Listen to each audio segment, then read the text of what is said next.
নমস্কার, সময় কলকাতাতে আপনাদের সকলকে স্বাগত। সঙ্গে রয়েছে আমি মধুরিমা। শুরু করছি, খেলা হবে ভারত ইংল্যান্ড চলতি টেস্ট সিরিজের তৃতীয় টেস্টে রাজকোটে ভারত স্বস্তিতে। ভারতের প্রথম ইনিংসে করা 445 রানের জবাবে বেন ডাকেটের দুর্দান্ত ব্যাটিং এ ভর করে দ্বিতীয় দিনের শেষে 2 উইকেটে 207 রান করেছিল। এদিন 319 রানে অল আউট হয়ে যায় ইংল্যান্ড। তৃতীয় দিনে সিরাজের বোলিং, শশীর ব্যাটিং এর সৌজন্যে বেশ সুবিধাজনক জায়গায় ভারত। এই নিয়ে আমাদের সঙ্গে রয়েছেন আমাদের পুরন্দর চক্রবর্তী। পুরন্দর, তোমার কাছে কি আপডেট রয়েছে? দেখো মধুরিমা, এই মুহূর্তে ভারত কিন্তু বেশ স্বস্তিজনক জায়গায় রয়েছে। বলাই যেতে পারতো ভারত চালকের আসনে রয়েছে, কিন্তু যেহেতু ম্যাচের এখনো অনেকটা বাকি, সেই জন্য পুরোপুরি চালকরা বলা যাচ্ছে না। যদিও ভারত দ্বিতীয় দিনে যশস্বী জয়সওয়ালের ব্যাটিং এর সৌজন্যে, কারণ যশস্বী জয়সওয়াল পেয়েছেন কার ব্যাটিং এর সৌজন্যে এবং শুভমান গিলও ভালো ব্যাট করছেন এর সৌজন্যে ভারত এই মুহূর্তে বেশ বড় রানের দিকে এগোচ্ছে। এখনো যা দেখা যাচ্ছে 1 উইকেটে 189 রান ভারতের। প্রথম ইনিংসে যেহেতু ইংল্যান্ডকে 319 রানে মুড়িয়ে তারা, সেখানে দাঁড়িয়ে ইতিমধ্যে লিড হয়ে গেছে 315। অর্থাৎ ভারতের হাতে আরো 9টি উইকেট আছে, এটা বলা যেতে পারে। কিন্তু কার্যত তা নেই, কারণ রবিচন্দ্রন অশ্বিন টেস্টে সম্ভবত রবিচন্দ্রন অশ্বিনকে খেলতে দেখা নাও যেতে পারে। কিন্তু ভারতের একটা অসুবিধা রয়েছে, কারণ রবিচন্দ্রন অশ্বিনের ব্যাটের হাতও ভালো। কারণ বোর্ড ইতিমধ্যেই একটি বার্তা দিয়ে অশ্বিনের মা অসুস্থ, রবিচন্দ্রন অশ্বিন তাই ফিরে গেছেন এবং ভারতীয় খেলোয়াড়দের পরিবারের নিরাপত্তার কথাও মাথায় রাখে। রবিচন্দ্রন অশ্বিন চেন্নাই ফিরে গেছেন রাজকোট থেকে, তিনি এই টেস্টে হয়তো যোগদান নাও করতে, কিন্তু বোলিং এর পাশাপাশি ব্যাটিং এও ভারতের একটা চিন্তার বিষয় থাকবে। জয়সওয়াল এদিন প্রচন্ড দাপুটে ব্যাট করেন এবং বন্যা বইয়ে দেন, এবং 104 রান করার পরে একটু আগে থেকে দেখা যায় তার ব্যাক মাসেলে একটা, এবং এই প্যাজনের জন্য তিনি কিন্তু 104 রানে ম্যাচ থামিয়ে তিনি কিন্তু ড্রেসিং রুমে ফিরে যান। করছে যে যশস্বী জয়সওয়াল রিটায়ার্ড হার্ট 104, অর্থাৎ এবং রবীন্দ্রনাথ অশ্বিনকে যদি ধরে নেওয়া যায় এই ম্যাচে খাওয়াই যাবে না, কারণ রোহিত শর্মা নিজে নির্দেশ দিয়েছেন যশস্বী জয়সওয়ালকে ফিরে আসার বিষয়। কারণ মাথায় রাখি চতুর্থ টেস্টে কিন্তু খেলা তৃতীয় টেস্টের পরে 3টে দিন সময় থাকবে। ফলে এইরকম টান একটা, যেখানে ভারতীয় দলে বেশ কয়েকজন প্লেয়ার অসুস্থ, বিরাট কোহলি, সেখানে দাঁড়িয়ে রোহিত শর্মা কিন্তু বাড়তি কিন্তু যশস্বীর উপর চাপাননি এবং তাকে ফিট রাখার চেষ্টা করেছে। ভারতকে আরো 100 বা 150 রান যদি করতে হয়, অর্থাৎ আমি ধরেই নিই যে অন্তত ভারত 400 থেকে 450 রানের লিড নিয়ে তবেই ইংল্যান্ড দেবে চতুর্থ ইনিংসে। কারণ আমরা যদি দেখি প্রথম এবং দ্বিতীয় টেস্টে আমরা দুটো টেস্টে দেখেছি, দ্বিতীয় ইনিংসে ইংল্যান্ড কিন্তু ভালো ব্যাট করেছে এবং ইনিংসে অলিম্পিক যেভাবে ব্যাট করেছিলেন সেরকম কেউ ব্যাট করলে, অথবা এই টেস্টের ওপর ডাকেট যেভাবে ব্যাট করেছেন বা ক্রলি যেভাবে ব্যাট করেছেন দ্বিতীয় টেস্টে, তাতে 300 বা 450 রানও কতটা নিরাপদ সেটা নিয়ে ভারতীয় দল স্বাভাবিকভাবে বড় রান করতে চাইবে ভারতীয়রা। এই মুহূর্তে তার সঙ্গে রাজস্থান ব্যাট রয়েছে, শুভমান গিল কিন্তু ভালো ব্যাট করছে, পূর্ণ করে ফেলেছেন। ফলে প্রথম দ্বিতীয় টেস্টে যশস্বী জয়সওয়াল এবং শুভমান গিল তাদের ব্যাটিং এর সৌজন্যে কিন্তু জায়গায়, কিন্তু চালকের আসনে বলা যাচ্ছে না। এই কারণেই, কারণ খেলা এখনো দুটো। মধুরিমা, আমি একটা কথা বলতে চাইবো যে এদিন সকালে কিন্তু মোহাম্মদ সিরাজ 4 উইকেট পেয়েছেন এবং তিনি কিন্তু ইংল্যান্ডের অবশ্যই সেটাকে পুরোপুরি ধসের মুখে ফেলে দেয়।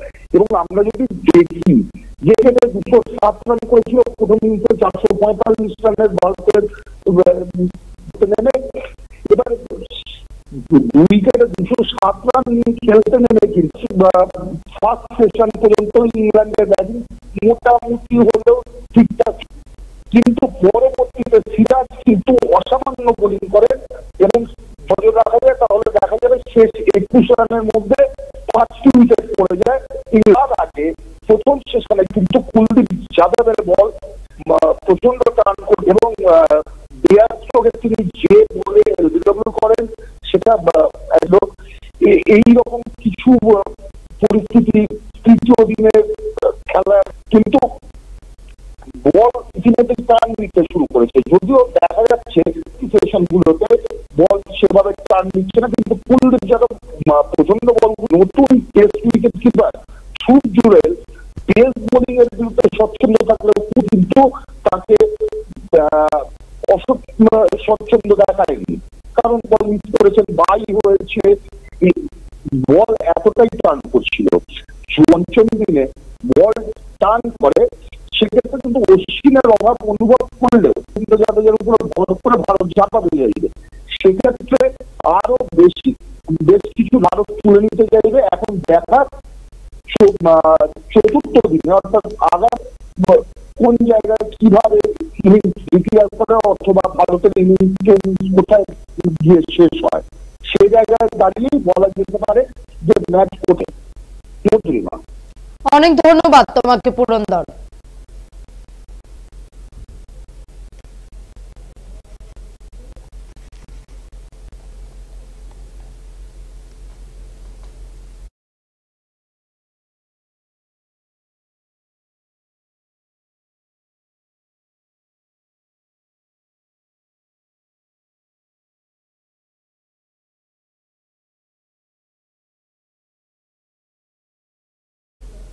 ইস্টবেঙ্গল ও মোহনবাগান শনিবারের মাঠে নামতে চলেছে জিততে মরিয়া দুই দলই।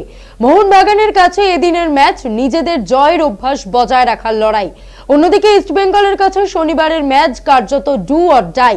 তাই নিয়েই দেখে নেব একটি প্রতিবেদন। শনিবার আইএসএল এ জিততে মরিয়া মোহনবাগান এবং ইস্টবেঙ্গল। শনিবারের ম্যাচ দুই প্রধানের কাছে হয়ে উঠতে চলেছে খুবই তাৎপর্যপূর্ণ। মোহনবাগানের কাছে এদিনের ম্যাচ নিজেদের অবস্থান আরো শক্তপোক্ত করার লক্ষ্যে জেতার সরণিতে থাকার জয়ের অভ্যাস বজায় রাখার লড়াই, অন্যদিকে ইস্টবেঙ্গলের কাছে শনিবারের ম্যাচ কার্যত ডু অর ডাই। এই ম্যাচে খারাপ ফল করলে ইস্টবেঙ্গল আইএসএল এ প্রথম 6 যাওয়ার দৌড় থেকে একেবারেই ছিটকে যেতে পারে। শনিবার ইস্টবেঙ্গলের প্রতিদ্বন্দ্বী হায়দ্রাবাদ এফসি নিজামের শহরে এই ম্যাচ খেলতে পৌঁছে গিয়েছে লাল হলুদ, তবে এখনো ইস্টবেঙ্গল বেশ এলোমেলো। অবশ্য ইস্টবেঙ্গলকে সুপার কাপের পর থেকেই ছন্ন ছাড়া দেখাচ্ছে, বেশ কয়েকজন খেলোয়াড়কে ছেড়ে দিতে হয়েছে। চোট আঘাতজনিত সমস্যায় ইস্টবেঙ্গল হয়ে উঠেছে মিনি হাসপাতাল, পাশাপাশি পাল্লা দিয়ে হলুদ কার্ডে সাসপেনশনের সমস্যা তাড়া করে বেড়াচ্ছে ইস্টবেঙ্গলকে। 4টি হলুদ কার্ড দেখার আগের ম্যাচে মাঠের বাইরে থাকতে হয়েছিল ইস্টবেঙ্গলের পজিটিভ গোল গেটার ক্লেটন সিলভাকে। শনিবারও ইস্টবেঙ্গল কার্ড সমস্যায় পাচ্ছে না প্লেমেকার নাওরে মহেশ সিংকে, পাওয়া যাবে না লালচুং নুঙ্গাকেও। চোট পাওয়া সাউল ক্রেসপো কবে মাঠে ফিরবেন ঠিক নেই, পার্দ অধ্যায় শেষ হয়ে গিয়েছে। এখনো দলে মানিয়ে নিতে পারেননি নবাগত বিদেশি ভাস্কুয়েজ বা ব্রাউন। ডিপ ডিফেন্সে আরেক বিদেশি আলেকজান্ডার প্যান্টেজ কবে মাঠে নামবেন তাও দেখার। সব মিলিয়ে মোটেই ভালো নেই লাল হলুদ শিবির, তবে তবুও জিততে মরিয়া ইস্টবেঙ্গল। তবুও ইস্টবেঙ্গলের স্বস্তির কারণ তাদের প্রতিদ্বন্দ্বী খুব খারাপ সময়ের মধ্যে দিয়ে যাচ্ছে। শনিবার ইস্টবেঙ্গলের প্রতিদ্বন্দ্বী হায়দ্রাবাদের অবস্থা আর্থিক কারণে খুবই খারাপ। এবার আইএসএল এ মাত্র 4 পয়েন্ট পেয়েছে তারা। ইস্টবেঙ্গলের কাছে এই ম্যাচ খুবই গুরুত্বপূর্ণ, কারণ পয়েন্ট টেবিলে লাস্ট বয়ের বিরুদ্ধে ইস্টবেঙ্গল জিতলে এক ধাক্কায় 3 ধাপ এগিয়ে যাবে লাল হলুদ, আর হারলে আইএসএল এর নকআউট পর্বে যাওয়ার আশা এবারের মতো কার্যত ধূলিসাৎ হয়ে যাবে।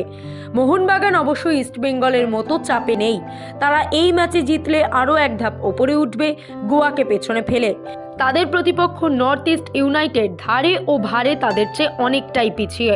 ঘরের মাঠে মিলবে জনসমর্থন, তবে চোখ থাকবে নর্থ ইস্ট অজি তারকা টমি ইউরিচের দিকে, যিনি ইস্টবেঙ্গলের বিরুদ্ধে বিশ্বমানের গোল করেছেন আগের ম্যাচে। সবুজ মেরুন পূর্ণ শক্তি নিয়ে মাঠে নামছে, যদিও দলে বদল আনার কথা গোয়া ম্যাচ জিতেই ঘোষণা করে রেখেছেন মোহন কোচ হাভাস। পোড়া খাওয়া কোচ হাভাস অবশ্য ঘন ঘন ম্যাচ খেলতে হওয়ায় ক্রীড়াসূচি নিয়ে তার বিরক্তির কথা জানিয়ে রেখেছেন। স্পোর্টস ব্যুরো, সময়, কলকাতা। পরবর্তী যে খবরের দিকে নজর রাখবো, ঘরের মাঠে কেরালা ব্লাস্টার্সের বিরুদ্ধে আইএসএল এ 3 পয়েন্ট ঘরে আনলো চেন্নাইয়ান এফসি। 1-0 গোলে কেরালা ব্লাস্টার্সকে হারালো চেন্নাইয়ান এফসি। আকাশ সাঙ্গওয়ান হরিয়ানার এই ফুটবলারের করা গোলের সৌজন্যে ঘরের মাঠে কেরালা ব্লাস্টার্সের বিরুদ্ধে আইএসএল এ 3 পয়েন্ট ঘরে আনলো চেন্নাইয়ান এফসি। 60 মিনিটে কার্যত একক দক্ষতায় বিপক্ষে দুজন খেলোয়াড়কে ডজ করে গোলরক্ষকের পাশ দিয়ে বল জালে জড়িয়ে দেন আকাশ। এরপরেও একাধিক সুযোগ তৈরি করে চেন্নাইয়ান, রহিম আলীদের ব্যর্থতায় গোল হয়নি। মোহনবাগান ইস্টবেঙ্গল টিমে যখন বাঙালি মুখ প্রায় নেই, তখন চেন্নাইয়ান ম্যাচে নিয়মিতভাবে অন্তত 3 জন বাঙালি ফুটবলারকে নামতে দেখা যাচ্ছে।